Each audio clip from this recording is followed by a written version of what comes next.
you. Thanks, Iggy. Hi, everyone. Like Iggy said, I'm Fayyaadh Parker. I am a UX designer and product owner at Metropolitan GetUp.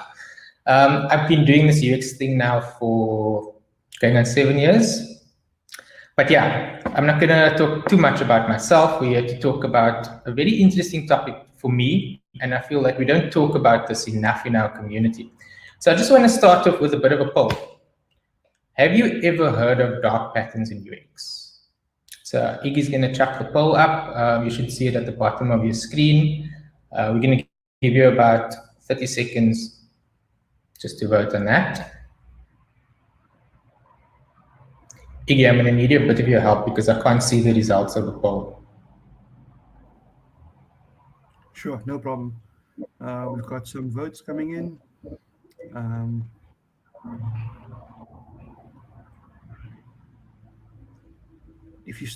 So just a reminder, if at the bottom right next to ask a question, you'll see poll. There should be, people are.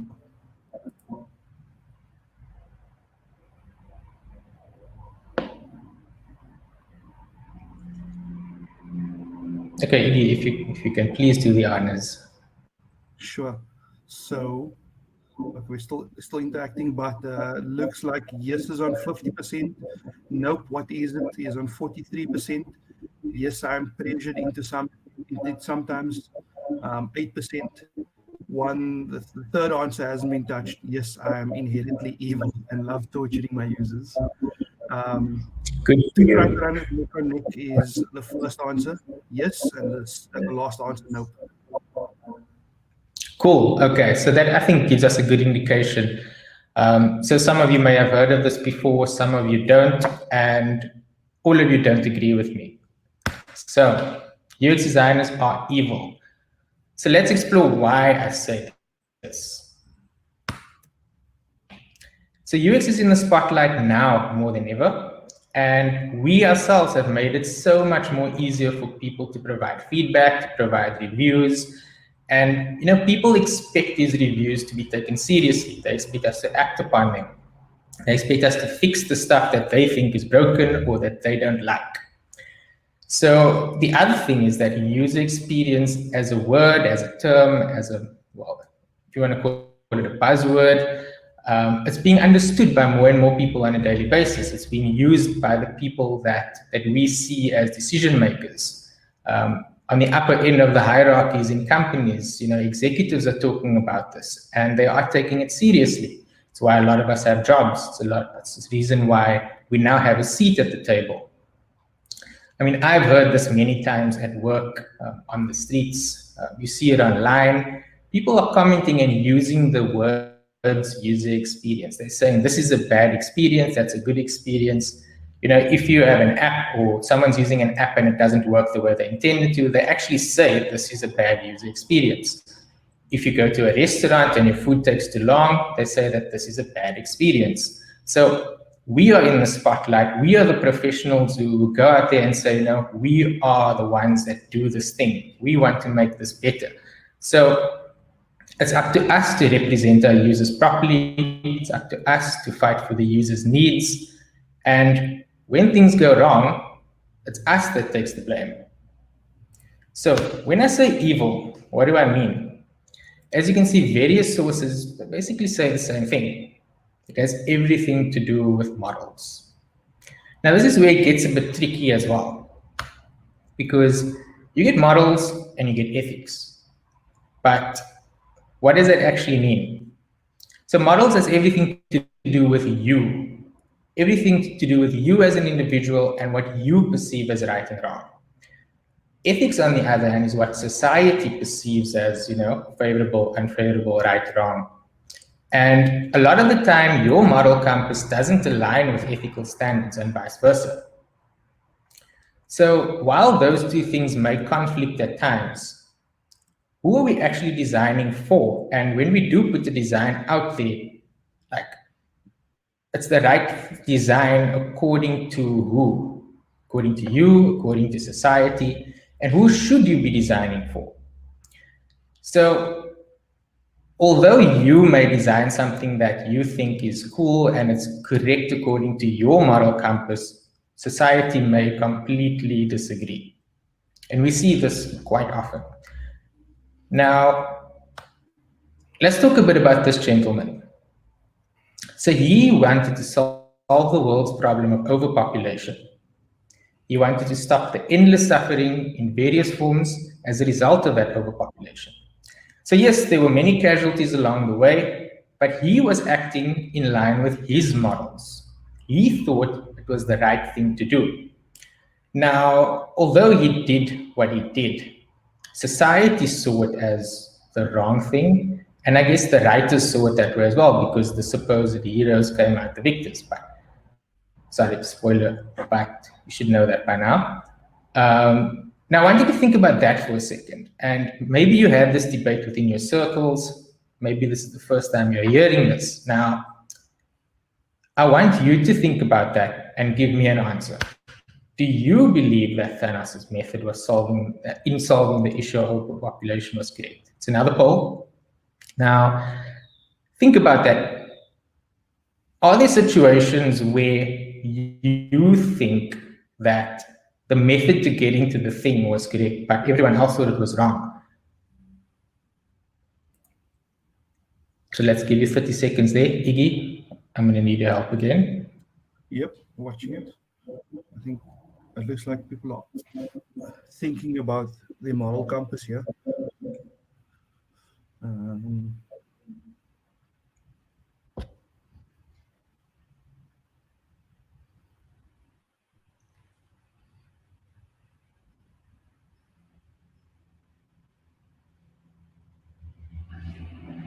So far, we've got yes is on at about 28%, no is on 70, 75, yes 25.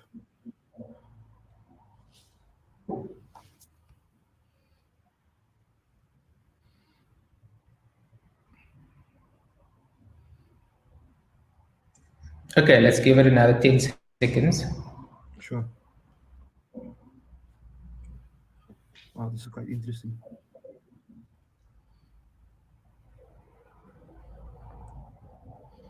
We're kind of teetering on now, yes being 31% and no being 68%. Okay, so I think that tells us a lot about society in general. There is, I wouldn't call 70-30 split an outright victory just because I think 30% is a lot.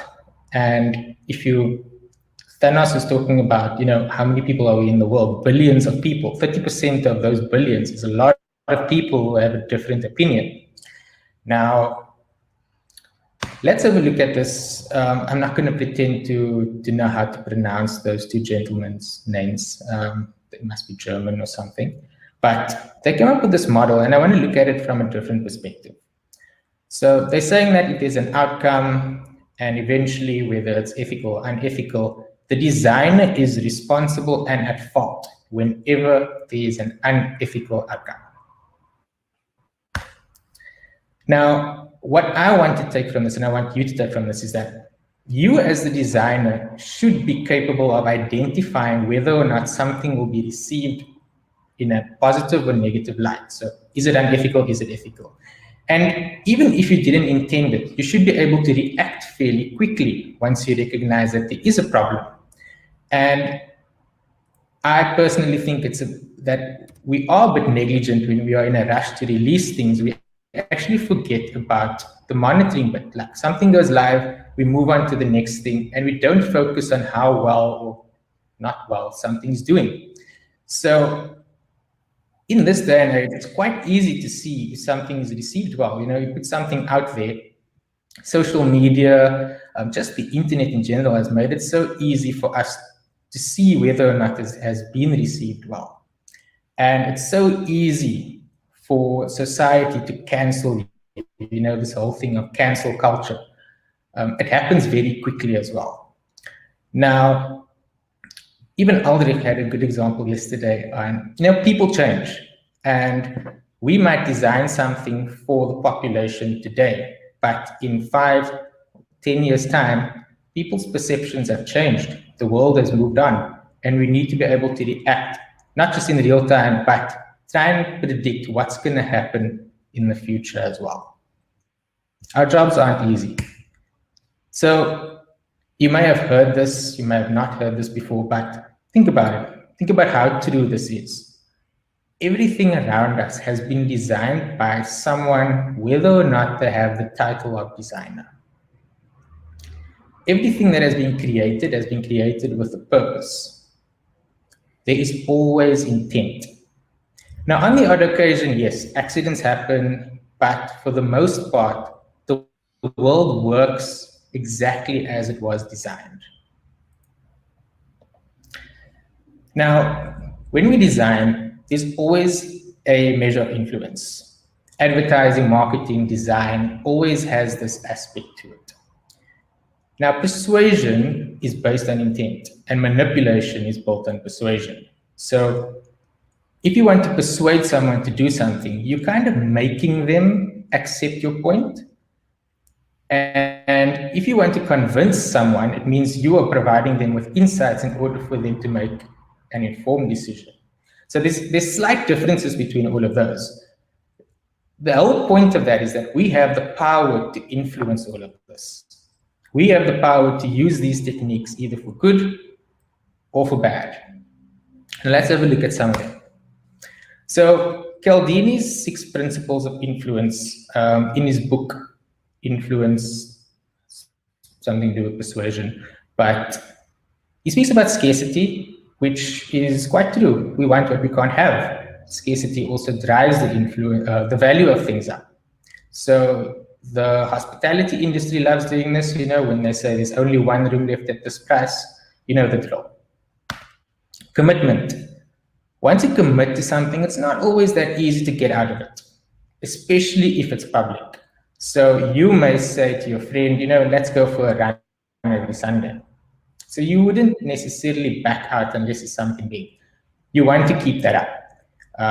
Gym memberships, some people do that. They pay that money so that they feel that they have to go. It becomes dark when you look at it from the other perspective, however, because gyms actually want to capitalize on the fact that people are paying but not attending. Social proof. If everyone else suggests that it's a good experience, you'd want to try it. So we seek the assistance of others before making decisions. Authority. If someone in an influential position has an opinion, we're more likely to explore that and take it further. Again, Aldrich had a great example yesterday around how the Taiwanese government influenced the children by wearing those pink masks.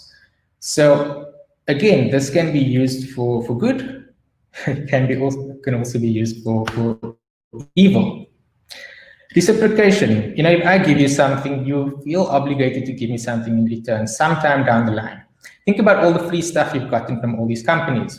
At some point, these brands may be top of mind just because of that one time, and you feel that, I want to support them more. I want to explore something with them. Liking. So if somebody that trust, and like tells you about something, or they like something, you're more likely to like the same thing. Now, I work for an insurance company, and from my experience, I've seen new advisors always end up selling their first policies to friends and family. Now, it's great when the friends and family actually need it, can afford it, and it suits their needs. But when a company decides to exploit such a thing, that's when it becomes dark. Now, let's talk about dark patterns. So there's an entire website dedicated to this. Some of you may know about it. It's called darkpatterns.org. It's even got a lovely section there called the Hall of Shame, where it's basically a Twitter feed where you can tweet out companies and basically shame them for doing these things. Now, we are in the business of magic. We build things, we work out certain mechanics on how things should work, and we build them. And users just see the end product. They don't see the inner workings of it. It's all an illusion to them a lot of the time. Now, dark patterns have 12 officially recognized techniques that you want to call it, and we'll just run through them. First one is trick questions, when something appears to say something, but actually it doesn't. Quick example of that is that, you don't read it and you expect that it says something, you just scan it, they capitalize on the fact that users don't read, they scan. So you actually need to check that in order to opt out. Force continuity. Some of you may see these things on online signups and the trick here is to see if they ask you for your credit card details up front. They tell you that you get 2 or 3 months free, and then after that, they start billing you. So here they're banking on the fact that you're going to forget to cancel your free subscription. They probably don't even care if you stay a client for longer than 4 or 5 months, but they've got some money out of you. Bait and switch. So you try to do something and something completely different happens. So a very famous example of this is Microsoft, where instead of closing the dialog box, by clicking that X, you're actually starting the update. Price comparison prevention. So this one is quite prevalent in our society right now, and it makes it difficult for people to compare prices and make an informed decision. So here's a great example of that. Basically, they're trying to make you compare apples and pears, quite literally. So number one, you can't compare an apple to a pear. And number one, you can't even compare the apples to the apples, because the one is telling you the price per kilo and the other one is telling you the price per item or each. Roach motel. So it's easy to get in, basically impossible to get out. And this is quite a dark retention strategy. Here's an example of Amazon, where they hide the close your account option quite deep in the information architecture. So you need to dig quite deep to find it. And it's not easy for someone who's not tech savvy to do that. Sneak into basket. So imagine you go to the grocery store and you're at the till, and suddenly something just, it's in your basket, you didn't even put it there. So this happens online as well. So you get to checkout and you just find that something else is there that you didn't add. Friend spam. So another famous example here is on LinkedIn. Everyone uses that example because they want to know about all of your acquaintances so they can spam them. A more up-to-date version of this is on social media, where we see these types of games where you need to check all of your friends and send them a message asking them for stuff or to sign up. And now we're seeing it in competitions, tag 10 friends and all that crap. I know some of you have seen that before. Disguised ads. So we've always been saying that ads are becoming clever, but they have already become clever. So when they blend in on a website, you don't even know which button to click. The actual download button doesn't even say download on that screen. Named after the man himself, this is a big topic in the world right now, privacy. So companies are trying to get as much information out of you as they can. And I think we are allowing it, and it's actually just getting out of control. But it's happening right in front of our eyes. Misdirection. So again, companies know that users are easily distracted, and there are certain things that they want to accomplish without you knowing. Here's a great example of that. So when you are installing software, you just click next, next, next, next, next. Meanwhile, they've added some extra options in there that they're hoping that you don't see. Hidden costs. So you shop with a great idea of how much you are spending, and suddenly you get to check out and there's like extra costs. Here's an example from Airbnb. So I'm sure some of you may have seen this, and it's quite annoying, can you put it that way. Confirmshaming. I must say this is actually my favorite one, and I'm hoping that there are no UX writers out here doing this. So guilt tripping someone into doing something. And we see it a lot, and it's very common in this type of thing, where people want you to sign up for something, and the options they give you are, you either do this or you're a bad person. So all of these examples may seem quite far-fetched, like, can't be happening to us. We don't do this. But got me thinking, I've been doing a lot of shopping online. I've been, just living my life, and I see this all the time. So let's look at some examples that are closer to home. A couple of weeks ago, I was browsing Takealot and I saw this particular thing. And on the first day of their birthday sale, the price was that.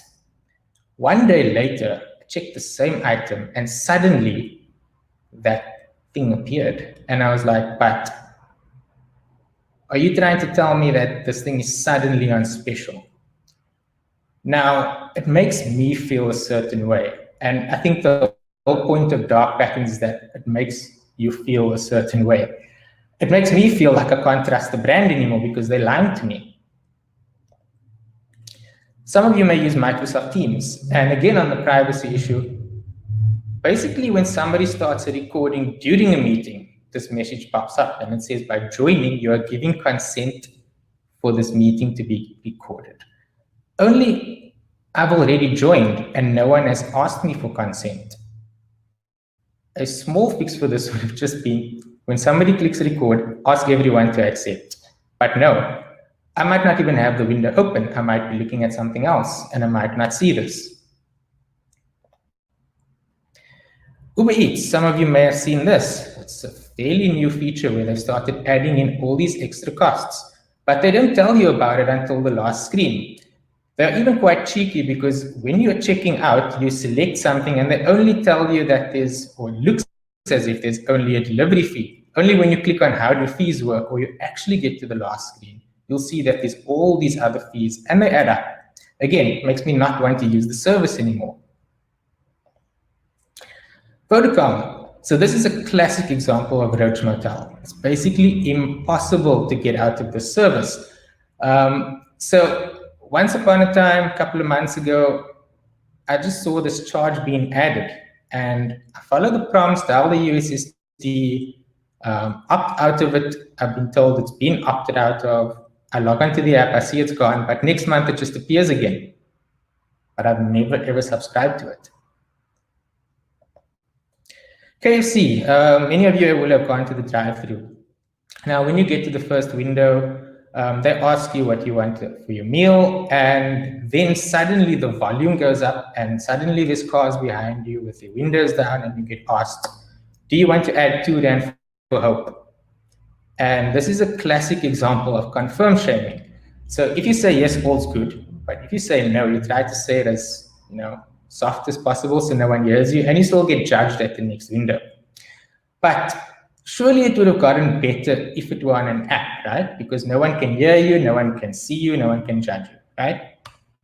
So I had a look on the app, and it all looks in order. So you can click on that if you want to. No one's going to make you feel bad.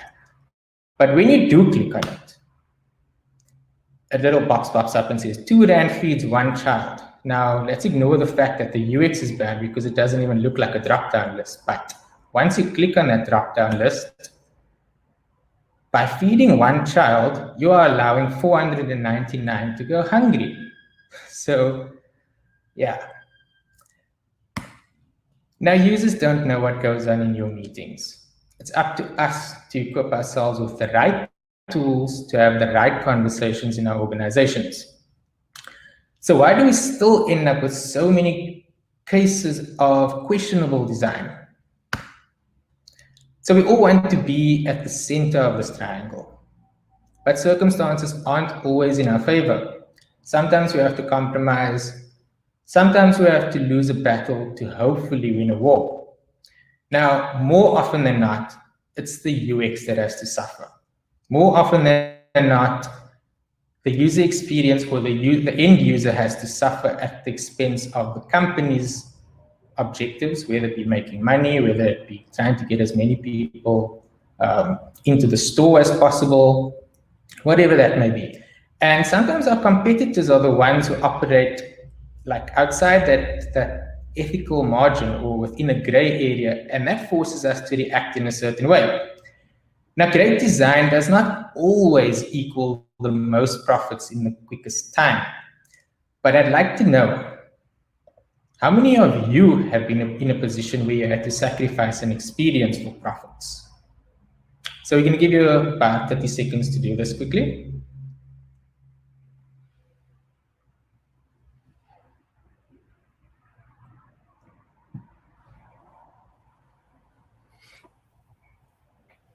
Just waiting for everyone to interact with the poll.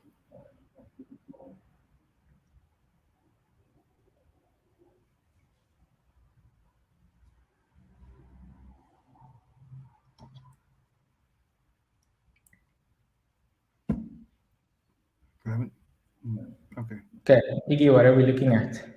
No, it just started. Seems to have Okay. been a bit of a delay.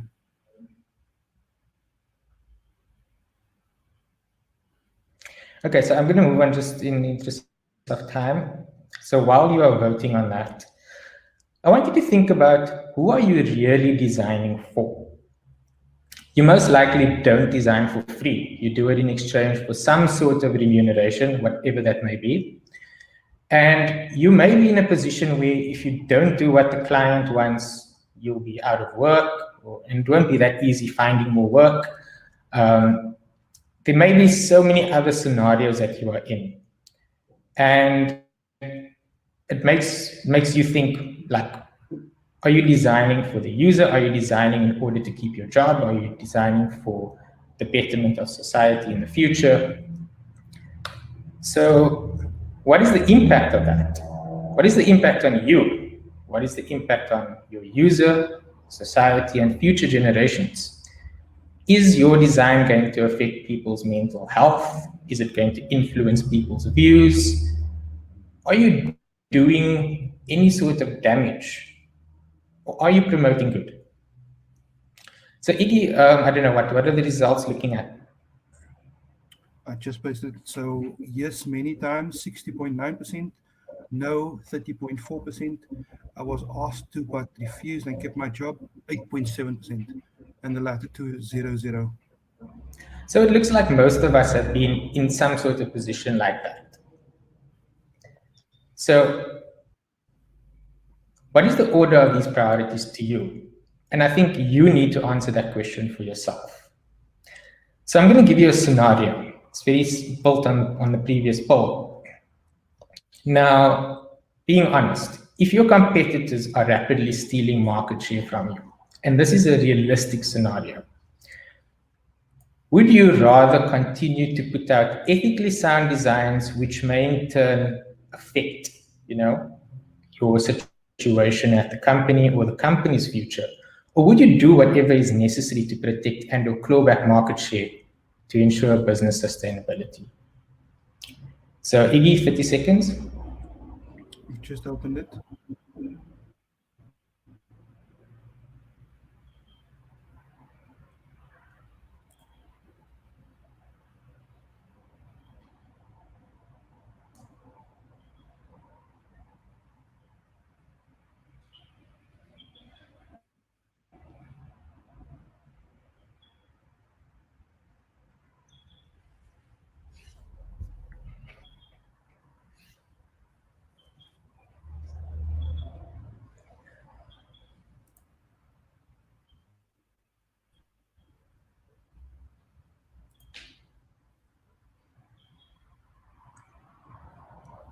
As it is now, continue to put out. What are we looking at here for results, Iggy?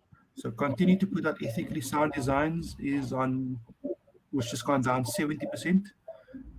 Do whatever is necessary, 27%.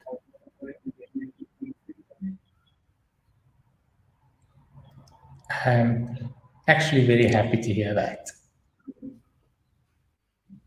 So just to end off, if we look at the world around us, doing the right thing is actually easier said than done.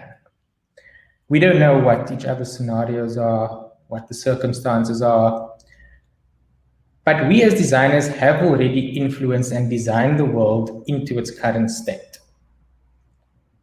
Now the question is, what are we going to do about it going forward? Thank you.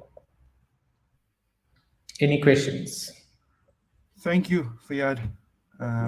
Very interesting talk, and the comments were absolutely it was quite busy. I think many find these kind of talks where you're questioning many things, especially ethics, to be thought provoking. I'm going to give it a minute or two for people to leave their questions and ask a question component. Um, just waiting for those to filter in. Um, maybe I'll just put this out there since Liz is doing a PhD on ethics, if I'm correct. Any questions from Liz specifically? Um, a few people in the comments. Maybe Peter.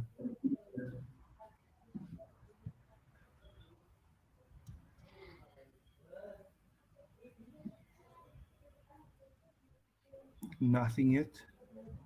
We've got one question from Candice. Can social proof be used in a morally questionable way? I personally, I personally sometimes don't know when to trust social proof, and I'm sure many of us look at it that way. I don't want to name drop anymore, but there are so many South African or local websites, apps that use social proof, and I don't know whether it's real humans. Some of them just seem too good to be true. Also, if you look at the time frames when they were supposedly entered, it just doesn't seem good. And I think it's one of those things where we need to have a fake news filter on social proof. So yes, it can be used both ways. I think once something is new, it's more difficult to add social proof because no one has used it, no one has tried it. So I think that's also something to look at. So if a new product suddenly has over 100, maybe even just a few reviews and they are all positive, I think that's something to look a bit deeper into. But I think, again, it's up to the person designing it. Again, it might not be a designer as well. If you look at Google, a lot of people tell their friends and family to rate their business. Are they going to give you a business that's related to them a bad review? So I think that would be my answer to that. So yes, it can definitely be used, and it probably is not being used in the way we think it's being used all over. Thank you. Another question from Marguerite. What is the most shocking case of dark patterns that you have come across? Ooh. Like I said, it's all over, and it's right in front of us, and I think we are very forgiving. We don't actually take, we look but we don't see. When I started looking closer the past couple of weeks, I'm actually just dumbfounded because I think one of the examples I gave, Vodacom, a very reputable company, and I went through that and I just didn't think anything of it at the time. I thought, I'm going to opt out. I'm going to opt out. I even called in one day and said, can you please stop this? My contract came to an end and I'm probably never going to renew my contract with them. But I think for me, it's the fact that it's the take-a-lots, it's the Uber Eats, it's the Vodacoms and the KCs, it's the companies we support on a daily basis. It's the ones that, I think it's fine if I go to support a smaller business who's trying to be honest. So for me, it just seems as if it's all the bigger companies who are taking advantage of these tactics. So I think all of those that I mentioned, just because I went through that recently. So I think that's the shocking thing for me, that it's right there if you look closely. Okay, thank you. Another question from Peter. There seems to be no right answer here due to diversity and morally different views. Correct. So Yeah. that's why I steered away from giving advice, because anyone can give advice that can contradict with someone's moral compass. And I think it's up to us each individually to decide, are we designing according to our moral compass? Are we designing for the good of society or according to ethical standards? So yeah, I think it's a very interesting subject for me because, like I said, there is no right answer because it could be right to someone, it could be right for the business at the time. Because if your business doesn't survive, if you use underhand tactics to get ahead in the market or just to try and prevent your business from dying, is that right or wrong? Thank you. Um, hope that answers, Peter. So the last question, in product teams, there should be a healthy friction in the teams where these examples can be discussed and be more aware of their work. What has been your experience working in teams?